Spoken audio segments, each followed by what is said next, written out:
Hello, Emmanuel Shahaf. Hello, hello. What would be the headline of this interview? Breakup. Breakup of the State of Israel? Yes.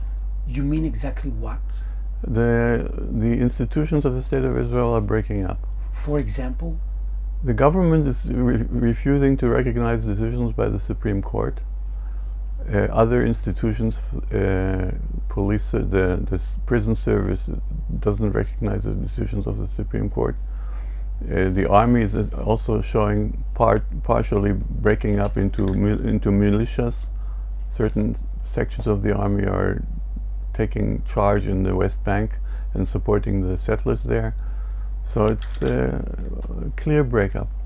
And do you think that maybe everything is a spin-off towards the coming elections in Israel? It's not a real crisis, it's just trying to recruit some voices?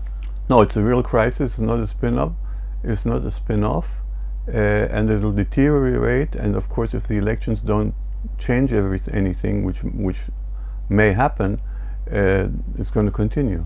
You know, Rami Manuel from the Democrat Party was here in Israel this month, few days ago, and he said that Israel practically lost Israel. Lost the American people, yeah. And people basically don't want to be related in America to Israel, not from the Democratic, neither the Republican Party. What would you say to that? We are a hot potato. No, this is something that was predictable, something that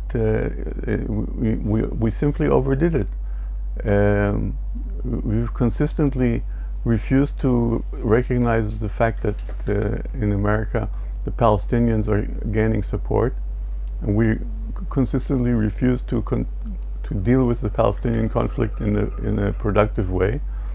And what happened in Gaza is something that the American Jewish community can't deal with the way we did it, and the American Jewish community affects the American public, so we're losing everybody. He even mentioned a poll that towards the Jewish community in the United States, Mamdani is even more popular than Benjamin Netanyahu. Yep, it's amazing. It's amazing. But Mamdani is a great mayor. He's doing great work, and all the efforts to paint him as an anti-Semite are completely. I understand where they come from, but they're not based on facts. Okay, he doesn't like the way the State of Israel is organized. Neither do I. Doesn't make him an anti-Semite. Basically, since you were serving also in the Israeli army, air forces, Mossad, and you're struggling to create a new Israel. Yep. Do you think that what is happening in the occupied territories is something that can be changed? Not with the present government. And I think the chief of staff, who has, I think, most of the responsibility to make changes, either he doesn't want to deal with it, or he's incapable of dealing with it. Towards the international audience that is watching this interview, Emmanuel Shahaf, could you share what is happening in the occupied territories? Why are you so worried? Because the settlers there are basically on their own and working as a militia, and they have the support of the local army units who are stationed in the West Bank. And the latest news, what are they doing, those settlers? Well, they burn, they're trying to push Palestinians out, and they've been doing that consistently for quite a while now, and they're using violence to do that. You know, the Israeli government said, well, it's wrong, no one should take the force into his hand, yet it's about 100, 150 people, that's all. The Israeli government lies. It doesn't tell the truth. The Prime Minister, first of all. It's just not the case. This is widely distributed militia activity, and there are many more than 150 people involved, and it's sanctioned by the army in the West Bank. And this is only going to deteriorate and bring upon us another Palestinian attack like we had in October 7th. This is what is happening with the Israeli army. Let's talk a bit about what is happening in Iran. What's happening in Iran? Not much is happening in Iran other than the war continues, that nobody's talking about the nuclear materials there, and that they're talking about Hormuz again. They're talking about Hormuz, and Israel isn't involved in any way. We completely lost our hand in the game. And what about the new New York Times report, research about the attempt of the Israeli Mossad trying to recruit? That's a completely crazy operation to the extent it even happened. Okay, the idea to co-opt the leader of a foreign government, former president, and to then get him back into power. It's not that it's it hasn't been done. It hasn't been done, but it's this kind of thing that you have to think about it, especially in our context. We had a bad experience with Lebanon. We co-opted Pierre Jumayel, and that was the end of that. And we should stay low. And it's instead of putting all the efforts into fancy spy operations, we should work on diplomacy, which is what most normal countries do. But they're saying, and members of the Israeli Mossad, since you were serving there for many years in the past, they're saying, well, nothing is impossible. Let's try to recreate a leadership in Iran based on one of the top ex-leaders that wants perhaps to be recruited. This is not a problem of the Mossad. Okay, an operation like this is a problem of the political leadership. The Mossad shall suggest whatever the Mossad wants to suggest. You can suggest the most crazy things, and some of the things are crazy, and some of the things you haven't heard the end of it. Okay, but the responsibility for such a political intervention is with the political leadership, and political leaders who decide on things like that, they have to have their head examined. So, but for instance, Israel is mentioning 50 years to the Entebbe operation. Mm-hmm. And then the Mossad, the IDF, the top Israeli units create the unbelievable. Yep. So maybe that could be some kind of operation which is unbelievable, yet it can be done. What is so unreal about it? The fact that something can be done doesn't make it automatically an option that should be pursued. Okay, there are amazing things that can be done, and you just don't do them. It's not done. Okay, especially if you have a bad record in this, and especially if the downside is tremendously problematic, like in this case. Problematic because? First of all, who's going to work with us if things like that get into the newspaper? That's for sure. Everybody lost when it was published in the New York Times. Yeah, everybody lost. So now let's talk a bit about Gaza.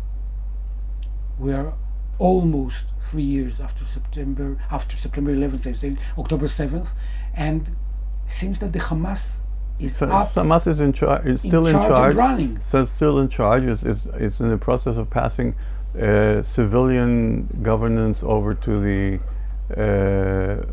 foreign organizations. I don't know how that is proceeding. Israel is not being helpful in this way. We insist on keeping 60% of the territory, which makes it an unbelievably difficult humanitarian situation, and nobody knows how this is going to continue. Gaza is also a political issue, and it's not only a security issue. It's not only a humanitarian issue. It's a political issue. There are 2 million people there who have to be represented. They have to have some kind of government. They have to be fed. They have to work.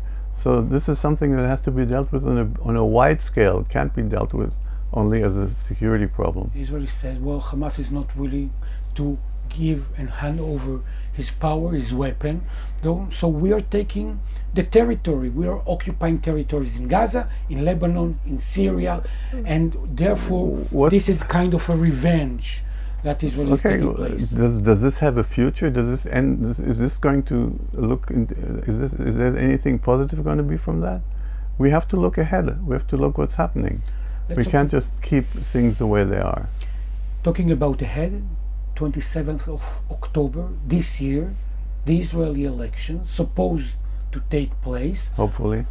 You think that basically they are going to be happening? I think it's 50-50 that they will take place. 50-50. Yes, because of the breakup that I talked about in the beginning, the situation in the country is deteriorating, and that may be used by the government to prevent elections from happening. But there's a chance that they do proceed normally. And if they proceed, your prediction, how it's going to be ended? 4 more years to Benjamin Netanyahu? It may come to that. It may come to that. It's not clear. I don't have access to in-depth polling, so some people know how deep the disaffection with Netanyahu is, but they, because of the irresponsibility of some of the politicians in the Knesset, he may be in the position to form the next government as well. What percentage would you give to each kind of possibility? I think it's not better than 50-50. Wow. Yeah, at this time. It's like the elections in 1996, Benjamin Netanyahu versus Shimon Peres. It was 50-50 and a bit. And a bit, exactly. And a bit. And we don't know which bit, on which side. Let's talk a bit about the upside. Something that you think towards the end of this interview that can be seen in the world in a more, I wouldn't say pink glasses. Something that is shining. Well, we're planning a conference in the end of November this year, beyond partition. Beyond partition. Realizing that the two-state solution is not actionable anymore. Why? It's for two reasons. It's physically on the ground. We've made it basically impossible because there are too many settlers in too many settlements, in too many areas. So removing them will probably be almost impossible. But more than that, physically it's probably still possible. The political will to agree to a Palestinian state is just not there to a very high degree. Okay, so even the left wing barely talks about two states now, if at all. So the meeting, the Congress is going to be taking place, and saying, what is the headline? The headline is beyond partition, the possibility of having a governing structure together in a federation or a confederation, which is, of course, the alternative to two states. And it's an international conference. It's an international conference with highly placed lecturers from all over the world. We're putting it together, and whoever wants to contribute is invited to. It'll be on the website, on the Identity of the Quest for Israel's Future, on the Federation website, and on my website, the contact details and how to go about it. So you're opening to create cooperations towards this meeting? Absolutely, yes. Emmanuel Shahaf, looking for a better Israel, a better Middle East for so many years.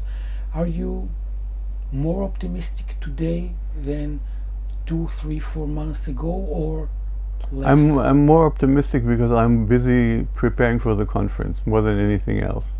There's not so much reason other than that to be optimistic at this time. And at the right time, launching the book in more languages and creating your idea as part of something that is... Keeping busy doing something positive is always optimism. Emmanuel Shahaf, I want to thank you very much. Thank you.